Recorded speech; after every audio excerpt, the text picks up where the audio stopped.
La Seconde Guerre mondiale. La Seconde Guerre. Non, oh là, pourri. La Seconde Guerre mondiale.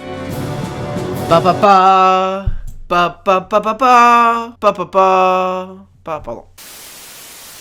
Salut les chroniqueurs et bienvenue dans cette vidéo un peu spéciale qui va traiter de l'émission Chronique de guerre. Je me suis dit que cette vidéo pouvait être intéressante pour vous, pour savoir comment est-ce qu'on fonctionne dans cette émission. En effet, dans les autres émissions, je me permets souvent des intros et des outros, je vais directement parler avec vous en dehors du cadre de l'épisode. Cependant, cette série, ça passerait pas trop. Du coup, je me suis dit que je pourrais faire une vidéo vraiment destinée à vous expliquer comment est-ce qu'on travaille, avec qui on travaille. Je mettrai cette vidéo de présentation dans la description de chacun des prochains épisodes. Comme ça, voilà, les nouveaux qui se posent des questions, etc., bah déjà bienvenue, et comme ça, vous pourrez en apprendre plus sur l'émission dès maintenant. Donc en premier point, on verra déjà avec qui on travaille. Parce que je peux vous le dire, il a fallu pas mal de personnes pour démarrer le projet. Deuxièmement, on va voir ensemble comment on travaille. Quelles sont les sources, comment l'épisode est réalisé, comment est-ce que je trouve les images, etc. Et enfin, pour terminer la vidéo, j'aimerais bien vous parler d'un peu pourquoi j'ai commencé cette série. Je vais présenter les personnes qui ont permis à cette émission de se lancer par ordre chronologique d'arriver dans le projet. Premièrement, Histoire par les cartes, que j'ai contacté sur Facebook. Un des gros défauts en fait qu'il y avait dans les autres émissions, c'est qu'on est pourri pour tout ce qui est graphisme. En effet, si on a enfin un modèle de carte pour les autres épisodes sans les écritures cheloues qu'il y avait dessus, il fallait quelque chose d'un peu plus dans le thème pour cette émission, et l'Histoire par le carte nous a fait d'ailleurs un super truc. Donc merci à toi si tu regardes cette vidéo, et je vais présenter celle qui s'occupe de travailler sur ce modèle juste après. Deuxièmement, Darkgrun qui s'est occupé de faire la musique du générique que vous entendez aussi en outro. Alors lui et les suivants, on les a rencontrés après l'épisode 0. Il s'est occupé de nous faire de super musique qu'on a rencontré sur le forum entre youtubeurs, donc merci beaucoup à toi. Et vous aurez d'ailleurs l'occasion d'entendre quelques-unes de ses réalisations aussi dans les autres émissions. En effet, il nous a déjà fait quelques musiques de générique pour les autres émissions, et en plus de ça, il pourrait nous faire d'autres musiques, que ce soit pour Chronique de guerre ou encore pour 10 anecdotes historiques. Mais bon, ça, faut encore voir avec lui. Troisièmement, Iman qui s'est occupé des images que vous pouvez voir juste en fond. C'est une abonnée qui m'a contacté sur Facebook et que je remercie énormément d'avoir voulu participer à ce projet. Elle pourrait également s'occuper des logos de la vidéo, déjà pour Chronique de guerre, mais je pourrais peut-être aussi lui proposer pour les autres émissions. Parce que les logos, c'est extrêmement important, et le truc, c'est que je suis pas très bon pour les faire. Je travaille pas mal dessus, mais à chaque fois, je trouve qu'il manque quelque chose. Et comme je suis quelqu'un qui aime le travail bien fait et qui en plus n'a pas la meilleure com du monde, autant commencer par les logos. Donc voilà, Iman, merci pour ta participation. Et j'en profite pour faire une parenthèse. Si vous avez des conseils, des avis à nous donner, ou encore si vous avez des talents que vous voulez mettre à disposition, que ce soit de cette émission ou des autres, n'hésitez surtout pas à postuler. Franchement, on est très content de pouvoir travailler avec d'autres gens, et je suis le genre de personne qui a envie de toujours vouloir monter la qualité de ce qu'il produit. Et puis honnêtement, si je suis sur internet, c'est pour faire de la vidéo, mais aussi beaucoup pour faire de la vidéo avec d'autres gens. Donc voilà, si vous avez des connaissances, que ce soit dans le graphisme, la communication, l'écriture, le tournage, le montage, que sais-je encore. Si vous connaissez des sites qui pourraient nous partager, si vous connaissez des musées qui pourraient nous accueillir, enfin voilà, n'hésitez pas à nous contacter, franchement, on sera super heureux de pouvoir travailler avec vous. Et enfin, Litchi qui s'occupe des cartes que vous pouvez voir juste derrière. On la remercie énormément pour son taf, parce que mine de rien, elle fait passer l'un des points faibles de l'émission, à savoir les cartes pour situer un peu, à un des points forts. C'est elle qui travaille sur le modèle de l'Histoire par les cartes et qui fait, je trouve, du super taf, que ce soit dans les couleurs, les frontières, la typographie, etc. Moi j'adore. Et je pense que vous aussi vous appréciez ces cartes et même le contenu en général des autres personnes avec qui on collab. Parce que pour le moment, il n'y a même aucun pouce rouge sur le premier épisode, et ça, franchement, je peux vous dire que ça fait vraiment chaud au cœur. Tu devrais vraiment passer chez Doc7. Vachement intéressant, bravo. Ça c'est intéressant. Oh là là, lourd. Putain, ça va être du lourd. Du lourd, du lourd. Finalement, le pire chez Hitler a été de faire croire que la race supérieure était grande et blonde quand on est soi-même petit et brun.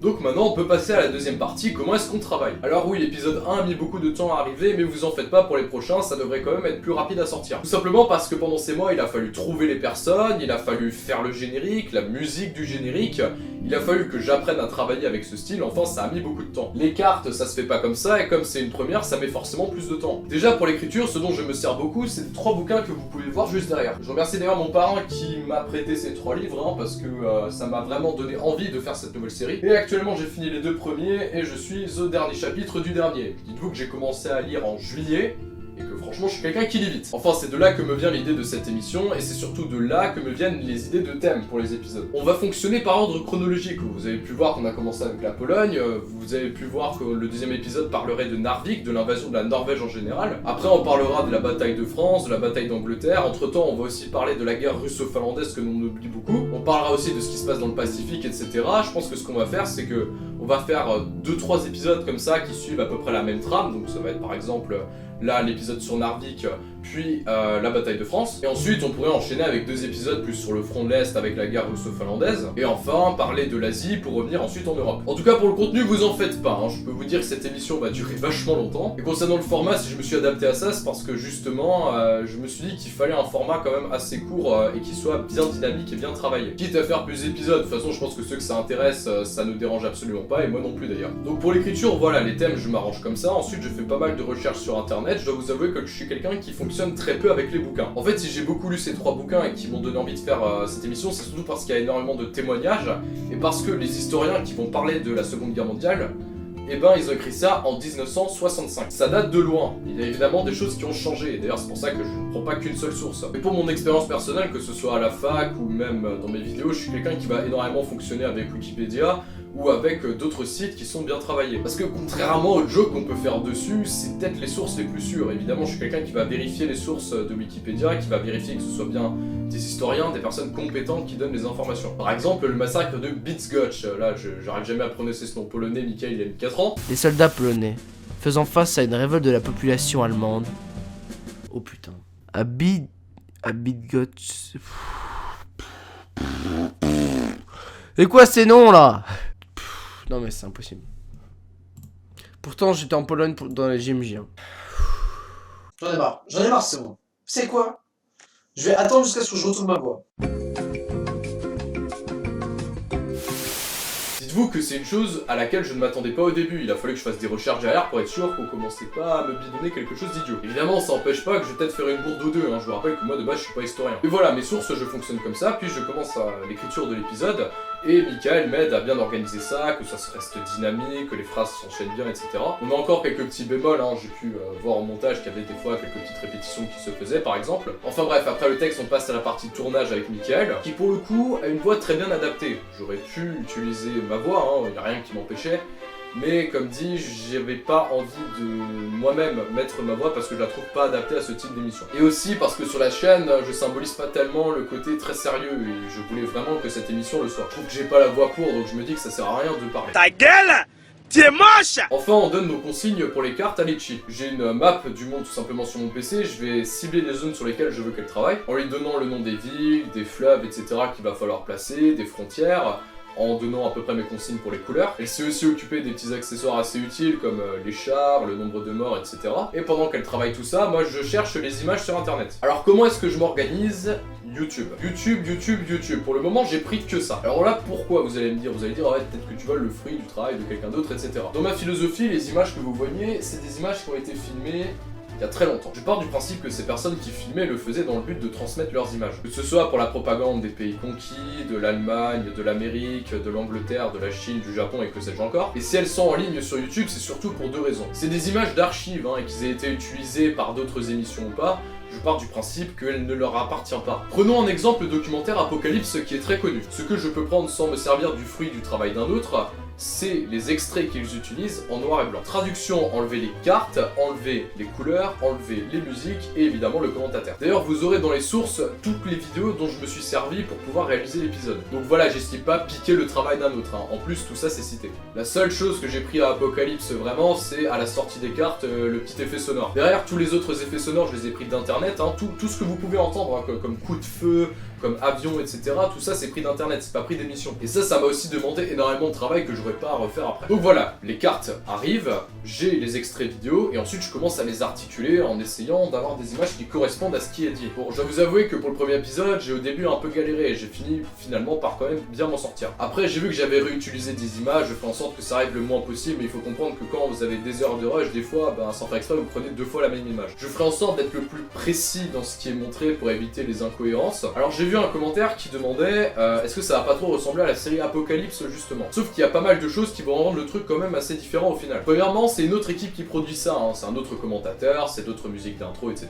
Les graphismes sont différents, enfin on peut citer plein de trucs. Deuxièmement, il n'y a pas la couleur, alors certains diraient que la couleur c'est un avantage, ça a ses avantages et ses défauts. La couleur ça permet de plus captiver l'image, mais le côté noir et blanc ça permet de rajouter un petit peu plus au côté dramatique je trouve. Troisièmement, les épisodes sont plus courts et seront beaucoup plus précis. Le problème d'Apocalypse c'est qu'il ne pouvait pas parler de tout, hein. Honnêtement, il y a pas mal de phases de l'histoire qui ont été sautées. Les épisodes plus courts qui ne dépasseront pas les 10 minutes permettront donc d'étudier à chaque fois une phase de l'histoire, et donc ça permettra premièrement à des personnes de pouvoir regarder de manière plus régulière les vidéos sans avoir à se bouffer des documentaires de 40 minutes. Deuxièmement, si des personnes ne s'intéressent qu'à certains aspects de la guerre, ils pourront sauter les passages et passer aux autres. Et troisièmement, voilà, on sera plus précis et on évitera à chaque fois de divaguer ou faire des transitions cheloues. Mais je préfère vous dire que si j'ai regardé les séries Apocalypse, je vais faire en sorte de m'en éloigner le plus possible. J'ai arrêté de regarder ces émissions justement pour éviter d'être influencé même de manière inconsciente. Et d'ailleurs, pour certains thèmes, il serait possible qu'on demande à Darkground de faire d'autres musiques. Mais bon, ça on verra, on commence déjà à faire quelques épisodes sur ce format-là, et ensuite on verra si on change quelques petits trucs. Et enfin pour finir, j'aimerais un peu parler de pourquoi j'ai commencé cette série, parce qu'au final c'est moi qui suis à la réalisation, c'est moi qui ai entamé le projet. La Seconde Guerre mondiale déjà, c'est peut-être la phase préférée de mon histoire, celle qui me passionne le plus. Premièrement, c'est parce que ça a été filmé cette guerre, beaucoup plus que la Première Guerre mondiale.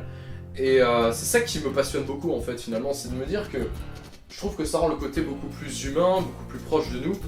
Et c'est déjà une des raisons pour laquelle je me suis dit que ça pouvait être intéressant à faire en vidéo. Oui, parce que cet épisode répond à un manque que j'avais sur la chaîne, je voulais faire un peu plus de drama, un peu plus de sérieux. La chaîne s'est beaucoup basée sur des épisodes qui sont beaucoup sur le thème de la rigolade, sur le thème de l'absurde, etc. Le truc c'est que les chroniques historiques, ça a pour vocation d'intéresser le plus de monde possible au thème de l'histoire. On avait fait le comique, l'absurde, un peu plus de sérieux avec du scénario, avec des anecdotes, on avait fait des épisodes assez courts, des épisodes plus longs, des épisodes avec des petits défis comme en 5 minutes avec un fond vert, en voix off, en facecam. Il manquait ce côté drama, etc. qu'on a enfin pu mettre, et moi je suis très content de bosser là-dessus. On arrive à la troisième raison. L'année prochaine, je devrais partir en BTS montage et post-production. La fac d'histoire que je fais à Strasbourg, si ce qu'on apprend dedans m'intéresse beaucoup, le système fac, j'ai vu que je n'accrochais absolument pas. Du coup, dans le métier que je veux faire plus tard, que ce soit youtubeur, pourquoi pas, moi c'est une chose dont je rêve, ou alors tout simplement dans une boîte de montage, etc., ça me permet déjà de travailler sur d'autres choses que du dynamique. Donc du coup, ce type d'épisode, ça me permet de me diversifier un peu et de me préparer à mon avenir. Voir mes préférences dans le montage, pouvoir me perfectionner à chaque fois dans différents styles. Enfin bref, ça aussi a un intérêt pour moi, ça a aussi l'intérêt de travailler avec d'autres gens. Parce que oui, quatrième point, je trouve que c'est quelque chose qui a pas beaucoup été fait sur internet et que je voulais exploiter. Si beaucoup de séries télé le font, j'ai pas vu beaucoup de vidéastes, je crois même aucun, qui ont fait des épisodes à peu près dans ce style. En tout cas, si vous en avez, n'hésitez pas à me le dire en commentaire. Donc voilà, vous avez à peu près les raisons de pourquoi on a lancé cette série. J'espère que cet épisode présentation vous aura plu, et d'ailleurs, petite info de fin, ces cassettes que vous voyez, j'arrive pas à les lire. Si quelqu'un a de quoi les lire, ou si quelqu'un connaît une boîte qui pourrait me montrer comment est-ce que je peux les lire, je donne un exemple tout con, si vous connaissez un appareil pour transférer ça sur CD, si vous en avez un, si vous avez d'autres idées, etc., n'hésitez pas à me contacter. N'hésitez pas à laisser un commentaire sous cette vidéo, à laisser le bon petit pouce bleu si vous aimez. Vous pouvez laisser un petit like sur notre page Facebook pour être avancé de la suite des épisodes. Et d'ailleurs, si vous voulez nous aider dans la réalisation des émissions et de la chaîne en général, vous pouvez nous donner un petit nom sur Tipeee. J'espère que la vidéo vous aura plu, et je vous informe d'ailleurs qu'on va essayer de tenir un nouveau rythme désormais. On va essayer de sortir une vidéo tous les vendredis à 17 h. On vous garantit pas que de temps en temps on saute, etc. une fois ou deux, mais on a vu qu'on pouvait beaucoup mieux s'organiser au niveau du travail, et on se disait qu'on pouvait essayer de faire ça en faisant une sortie plus régulière dans les épisodes. Donc voilà, je m'avance pas encore trop pour le moment, mais on va essayer de se tenir à ce rythme. Histoire par passion et YouTube pour métier, à bientôt pour de prochaines chroniques historiques.